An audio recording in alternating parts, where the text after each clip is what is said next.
Hello दोस्तों, स्वागत है आपका हमारे YouTube channel mission lecturer UK 2025 पर। तो दोस्तों, आज की क्लास में हम बात करेंगे उत्तराखंड प्रवक्ता हिंदी के अंतर्गत। हमारी ये विशेष क्लास है दोस्तों, और ये क्लास के अंतर्गत हम इम्पोर्टेंट क्वेश्चंस को लेके आए हैं। और यहाँ पर हम सीधे सीधे आपको क्वेश्चंस के साथ आंसर सीधे ही यहाँ पर बताएंगे। तो आप ज़रूर उनको नोट कीजिएगा और सुनकर आप अपनी तैयारी यहाँ पर कर सकते हैं। तो ये क्लास बहुत विशेष रहने वाली है, इसलिए यहाँ से आपको क्वेश्चन देखने को मिलेंगे, इसलिए बिना स्किप किए पूरे क्लास को ज़रूर वॉच कीजिएगा। साथ ही जो अभ्यर्थी हमारे चैनल पर नए हैं, चैनल को सब्सक्राइब कर लीजिएगा, बेल आइकन दबाकर ऑल नोटिफिकेशन ऑन कर लीजिएगा। साथ ही आप प्लेलिस्ट में जाके हमारी क्लास लगातार देखते रहिएगा। तो स्टार्ट करते हैं दोस्तों आज की क्लास को। तो आज की क्लास का हम पहला क्वेश्चन लेते हैं दोस्तों। आदिकाल में बालनाथ किसे कहा गया है? तो आदिकाल के अंतर्गत दोस्तों बालनाथ जो कहा गया वो जालंधर नाथ को जो है बालनाथ की संज्ञा दी गई है। तो दोस्तों इस क्लास के अंतर्गत हम सीधे क्वेश्चंस पर चर्चा करेंगे और आंसर्स आपको बोल के बताएंगे। तो आप ज़रूर उसको मनन कीजिएगा, चिंतन कीजिएगा, और साथ ही आप जो चीज़ें नहीं लग रही हैं उनको नोट कीजिएगा, और साथ ही बार बार इसको सुनकर अपनी तैयारी को मजबूत कीजिएगा। तो आदिकाल में बालनाथ किसे कहा गया है? ये कहा गया है दोस्तों जालंधर नाथ को। अगला प्रश्न है, स्वयंभू का रामायण हिंदी का सबसे पुराना और सबसे उत्तम काव्य है, यह कथन किसका है? तो स्वयंभू का जो रामायण है हिंदी का सबसे पुराना और सबसे उत्तम काव्य है, ये कथन किसका है? ये कथन है दोस्तों राहुल सांकृत्यायन का। किसका है? राहुल सांकृत्यायन ने कहा है दोस्तों कि स्वयंभू का रामायण हिंदी का सबसे पुराना और सबसे उत्तम काव्य है। अगला प्रश्न है दोस्तों, शुक्ल जी ने पुरानी हिंदी को क्या नाम दिया है? तो शुक्ल जी के द्वारा पुरानी हिंदी को क्या नाम दिया गया था? तो दोस्तों शुक्ल जी ने पुरानी हिंदी जो है उसको कहा था प्राकृताभास हिंदी। क्या कहा था? प्राकृताभास हिंदी। इसको हम नोट करते रहिएगा। नेक्स्ट क्वेश्चन, अपभ्रंश व राजस्थानी मिश्रित भाषा क्या कहलाती है? तो यहाँ पर आपका भी टेस्ट है दोस्तों। तो अपभ्रंश और राजस्थानी मिश्रित भाषा क्या कहलाती है? तो जो अपभ्रंश की जो भाषा है और राजस्थानी मिक्स है जिसमें, तो इसको डिंगल कहा जाता है। क्या कहा जाता है? डिंगल भाषा इसको कहा जाता है।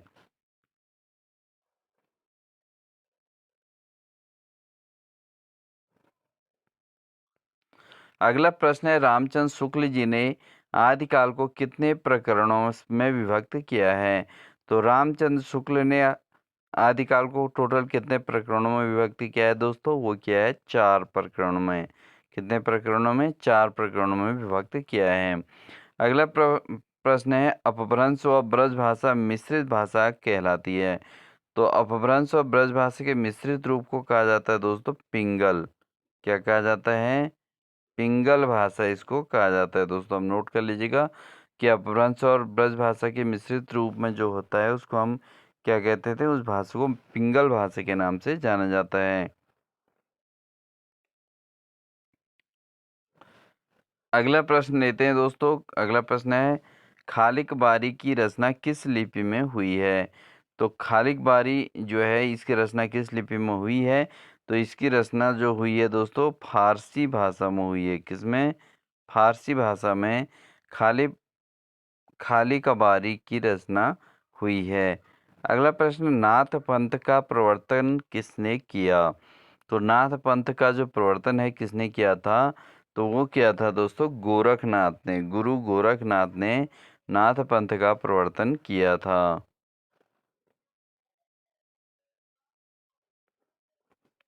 अगला प्रश्न है, किस विद्वान ने पुष्य को हिंदी का प्रथम कवि माना है? तो कौन से ऐसे विद्वान हैं जिन्होंने पुष्य को हिंदी का प्रथम कवि माना है? तो वो माना है दोस्तों ग्रियर्सन और शिव सिंह सेंगर ने। ठीक है, ग्रियर्सन और शिव सिंह सेंगर ने पुष्प पुष्य को जो है हिंदी का प्रथम कवि माना है। अगला प्रश्न है, विद्यापति की पदावली में कौन सा रस प्रधान है? तो विद्यापति की जो पदावली है उसमें कौन सा रस की प्रधानता है? उसमें श्रृंगार रस की प्रधानता है दोस्तों। कौन से रस की? श्रृंगार रस की। ठीक है, श्रृंगार रस की प्रधानता है विद्यापति की पदावली में।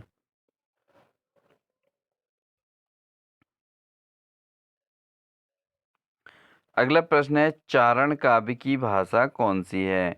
तो चारण काव्य की जो भाषा रही है दोस्तों, कौन सी भाषा रही है?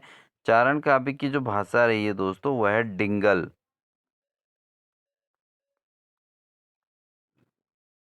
कौन सी भाषा? डिंगल भाषा। ठीक है दोस्तों, चारण काल की भाषा कौन सी है? यह है दोस्तों डिंगल भाषा।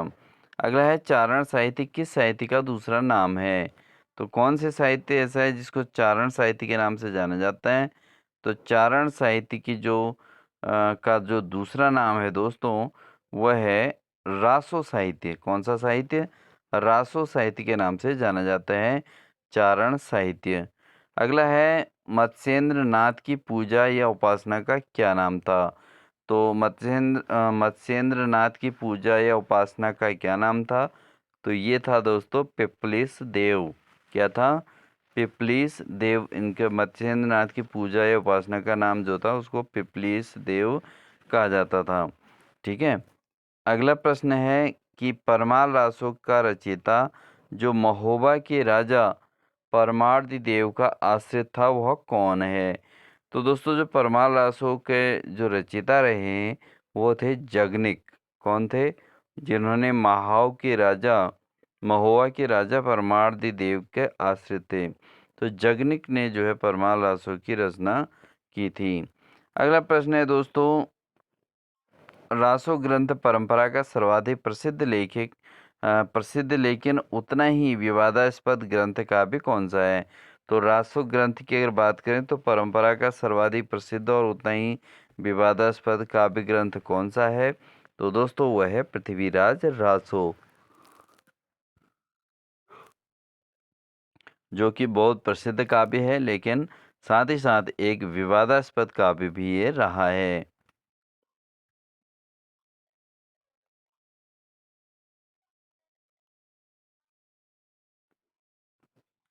अगला प्रश्न है दोस्तों, डॉक्टर विनय तोष भट्टाचार्य के अनुसार सरहपा का समय क्या है? तो दोस्तों जो डॉक्टर विनय तोष भट्टाचार्य हैं उनके अनुसार सरहपा का जो समय है वह है 633 ईस्वी। कौन सा समय? 633 ईस्वी का समय इन्होंने जो है सरहपा का समय माना है। अगला प्रश्न है, आदिकाल में मनोरंजन परक रचना करने वाले कवि कौन हैं? तो आदिकाल में मनोरंजन परक जो कविताएं की हैं वो किनके द्वारा की गई हैं दोस्तों? वो की गई हैं खुसरो के द्वारा। किसके द्वारा की गई हैं? खुसरो ने दोस्तों आदिकाल में मनोरंजक परक रचनाएं की थी। अगला प्रश्न है, महिलाओं के प्रति निंदा और उपेक्षा भाव किस साहित्य में देखने को मिलता है? तो महिलाओं के प्रति जो निंदा और उपेक्षा का भाव किस साहित्य में देखने को मिलता है? तो दोस्तों वो देखने को मिलता है नाथ साहित्य के अंतर्गत। कौन सा साहित्य? नाथ साहित्य के अंतर्गत। अगला है, स्वयंभू की उस कृति का नाम बताइए जिसमें राम कथा वर्णित है। तो स्वयंभू की कौन सी कृति ऐसी है जिसमें राम कथा वर्णित है? तो दोस्तों वह है पौमचर्यू। पौमचर्यू दोस्तों स्वयंभू की कृति है जिसमें राम कथा का वर्णन किया गया है। अगला क्वेश्चन है दोस्तों, विशलदेव रासो की विरहिणी नायिका कौन है? तो विशलदेव रासो की जो विरहिणी नायिका है वो कौन है दोस्तों? वह है राजमती। राजमती दोस्तों विशलदेव रासो की विरहिणी नायिका के तौर पर जानी जाती है। अगला प्रश्न है, 11वीं सदी में राम सिंह को की दोहा काव्य परंपरा में आने वाली कृति का क्या नाम है? तो 11वीं सदी में राम सिंह की दोहा काव्य परंपरा में आने वाली जो कृति है दोस्तों उसका नाम है पाहुड़ दोहा। कौन सा है? पाहुड़ दोहा, जो 11वीं सदी में राम सिंह की दोहा काव्य के अंतर्गत परंपरा के अंतर्गत कृति आई थी। अगला प्रश्न है दोस्तों, शालिभद्र सूरी को हिंदी का प्रथम कवि किसने माना है? तो शालिभद्र सूरी को हिंदी का प्रथम कवि मानने वाले कौन हैं? तो ये माना है गणपति चंद्र गुप्त ने। किसने? गणपति चंद्र गुप्त ने दोस्तों शालिभद्र सूरी को हिंदी का प्रथम कवि के तौर पे माना है। बढ़ते हैं अगले प्रश्न की ओर। अगला प्रश्न है दोस्तों, मैथिली का कवि कौन है? तो मैथिली का कवि कौन है? मैथिली के कवि के तौर पर जाना जाता है दोस्तों विद्यापति को। ठीक है, अभी तक के जो क्वेश्चन थे दोस्तों आपका टेस्ट थे, क्योंकि हम एक क्लास में उसको करा चुके हैं। तो अब आगे क्वेश्चन आपको नए देखने को मिलेंगे, जिनके आंसर भी हम आपको साथ में दिखाते चलेंगे। तो मैथिली के कवि कौन है? वो विद्यापति हैं दोस्तों। दोस्तों ये क्वेश्चन जो है प्रीवियस जो भी प्रवक्ता और इनसे संबंधित पेपर हुए हैं, वो सभी प्रकार के पेपरों में ये क्वेश्चन आए हुए हैं। तो इसलिए यहीं से हमने ये क्वेश्चन लिए हैं, इसलिए आप इनको डायरेक्ट पढ़ें और अपनी तैयारी को मजबूत करते रहें।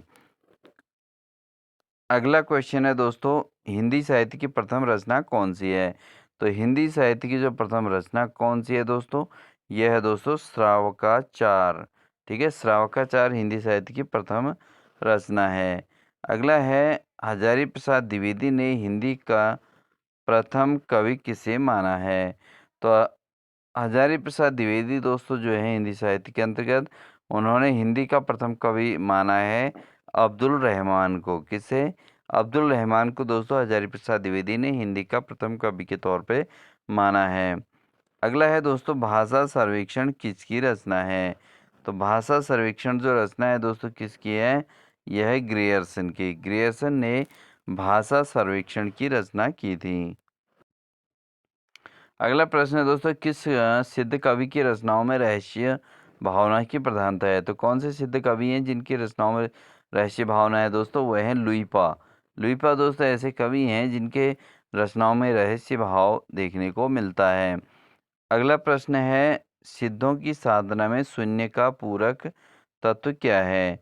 तो जो दोस्तों सिद्ध साहित्यकार होते हैं उनकी साधना में शून्य का पूरक तत्व क्या होता है? वो होता है ज्ञान होता है दोस्तों। क्या होता है? ज्ञान होता है। अगला प्रश्न है, आत्मबोध किसकी रचना है? तो हिंदी साहित्य के अंतर्गत आत्मबोध के रचयिता कौन है? वह है दोस्तों गोरखनाथ। गोरखनाथ दोस्तों आप आत्मबोध की रचना गोरखनाथ ने की है।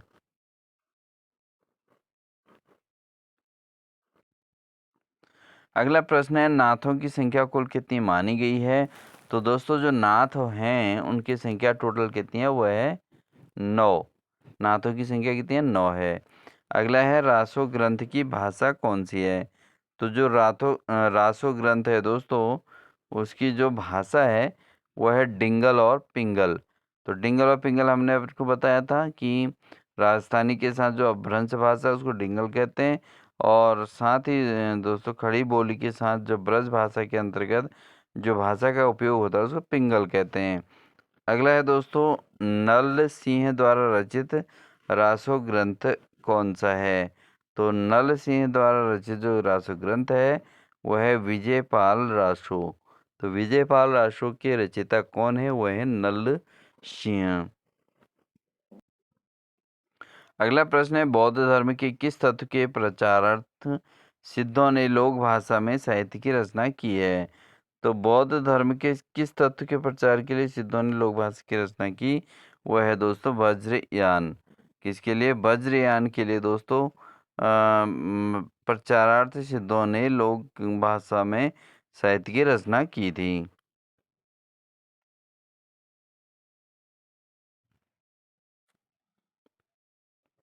अगला प्रश्न है, भोला शंकर व्यास ने हिंदी के आरंभिक रूप को क्या कहा है? तो भोला शंकर व्यास ने हिंदी के आरंभिक रूप जो है उसको क्या कहा है? उसको कहा है दोस्तों अवहट। क्या कहा है? भोलानाथ ने हिंदी जो भोला शंकर व्यास हैं दोस्तों, उन्होंने हिंदी के आरंभिक रूप को क्या कहा है? अवहट की संज्ञा दी है दोस्तों। अगला है, आदिकाल के लिए अपभ्रंश आदिकाल के लिए अपभ्रंश काल जाति साहित्य का उदय नामक प्रस्तावित करने के विद्वान कौन हैं? तो दोस्तों जो इसमें आदिकाल के लिए अपभ्रंश काल जाति साहित्य का उदय नाम प्रस्तावित करने वाले विद्वान का क्या नाम है? तो यह है दोस्तों डॉक्टर बच्चन सिंह। डॉक्टर बच्चन सिंह दोस्तों आदिकाल के लिए अपभ्रंश का जाति साहित्य का उदय नाम प्रस्तावित करने वाले विद्वान रहे हैं।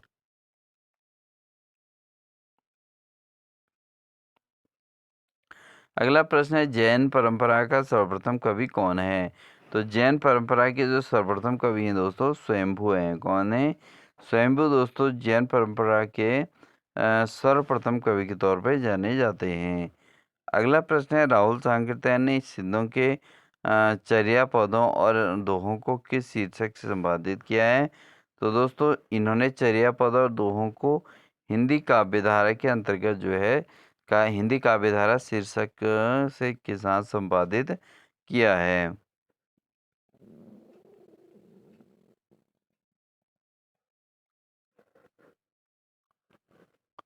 अगला प्रश्न है, दोहा कोश के रचयिता कौन है? तो दोहा कोश के जो रचयिता हैं दोस्तों वो हैं सरहपाद। कौन है?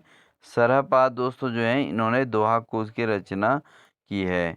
दोस्तों वीडियो अच्छी लग रही है तो लाइक ज़रूर कर दीजिएगा, क्योंकि हम आपको अब आपके फाइनल तैयारी के लिए इसी प्रकार की क्लासेस लगातार प्रोवाइड कराने वाले हैं। तो इसलिए आप निश्चिंत होकर हमारे चैनल को सब्सक्राइब कर लें, साथ ही ज्वाइन सेक्शन में जाके हमारे चैनल की मेंबरशिप ज्वाइन कर लें दोस्तों, क्योंकि हम हिंदी विशेष के अंतर्गत आपको लगातार एक निश्चित समय अंतराल में कंटेंट प्रोवाइड कराते रहेंगे। बढ़ते हैं दोस्तों अगले प्रश्न में।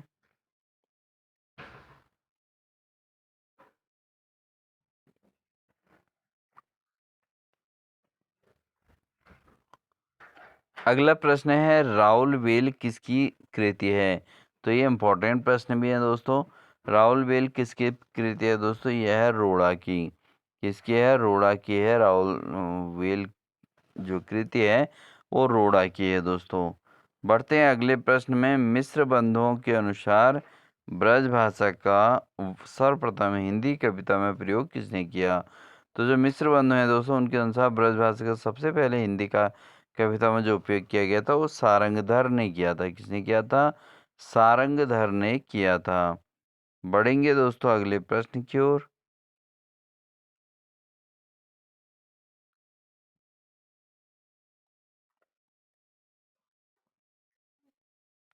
अगला प्रश्न है, भू परिक्रमा की रचना किसने की थी?